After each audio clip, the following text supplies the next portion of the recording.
This is the 10-Minute Bible Hour podcast, and I'm Jeff. Today is the second half of a two-parter where Matt is drawing to a conclusion the discussion of the phrase, the abomination that causes desolation, from Matthew chapter 24. So here's some music, and then we'll jump right in.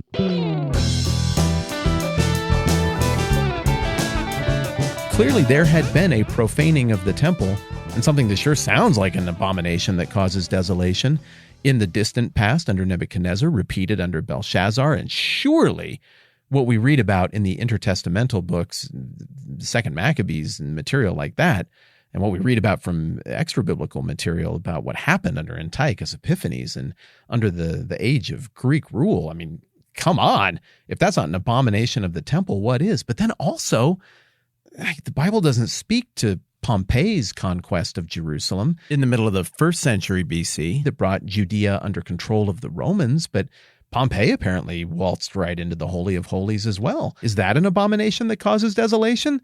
I don't know. I kind of think so. I mean, heck, the temple and the temple grounds are the place where so much of went into crucifying the Son of God who lives in the temple occurred. Is that an abomination that causes desolation? I mean, for crying out loud, they killed Jesus. You have to consider the possibility that maybe even that is in some way what's in view here.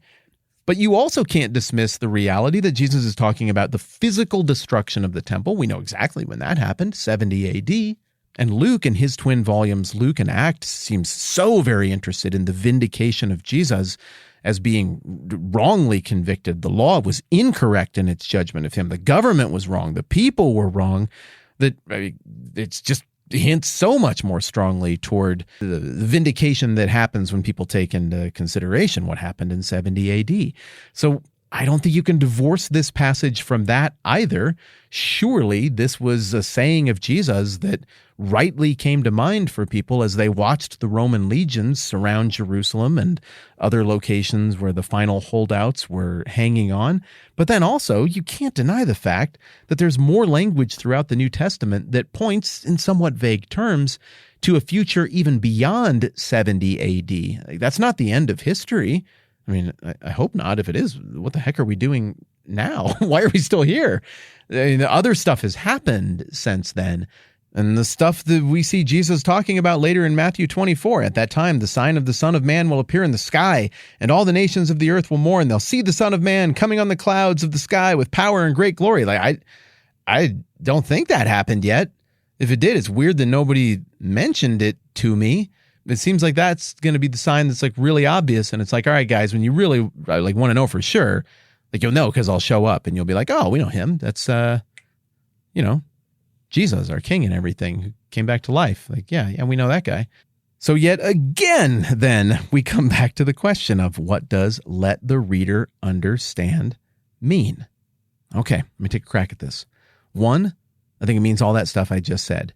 It has to be looking backwards. It has to be looking at the immediate moment, and it has to be looking forward.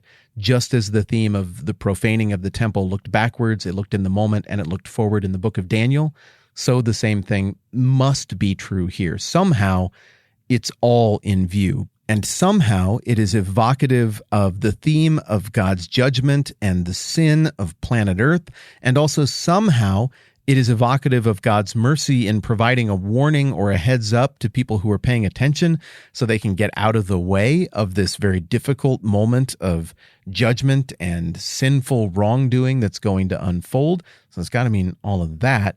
But also, I think let the reader understand might have some more subtle meanings. It is worth considering whether what we're getting here might be some kind of nod to say, you've got this. This is understandable and knowable. Look at the times these themes come up. They're going to come up more. Think about the implications of that and the grand narrative of history, and you'll have a little clearer sense of how things are unfolding. It's possible that's what let the reader understand means. Just pause here, reflect on this deeply, get it. It'll inform how you move forward.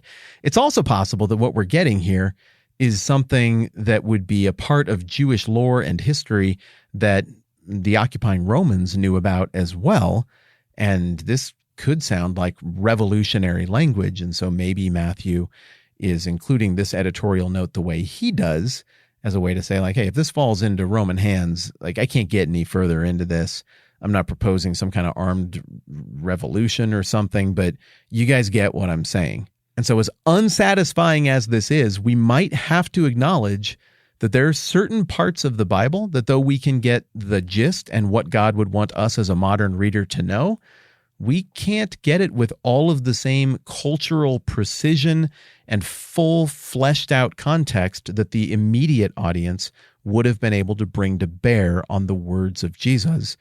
And at least in this situation, I, for one, find that to be a bit liberating. It lifts the pressure off of me of being like, oh, hey, we get together and we do this thing. And I just need to solve the thing for you because clearly there's a formula here and this can all be figured out and resolved. I'm not sure it's that simple. I think what is simple is that the disciples asked how this whole thing was going to work out. And Jesus said, there's going to be a whole lot of history that happens. History is going to history. It's going to be ugly at times. Also, this idea of like throughout all of our story together, whenever the temple gets profaned, there's like a judgment. There's a thing. I mean, there's a larger dynamic than just politics happening there. You've seen what the profaning of the temple has done to shake things loose in the past. There's more of that coming. And be alert for that. Implicit in that would be the notion that everybody remembers that, ooh, you profane the temple. It might seem like you're getting away with it, but God will not be mocked. Something is going to shake loose there.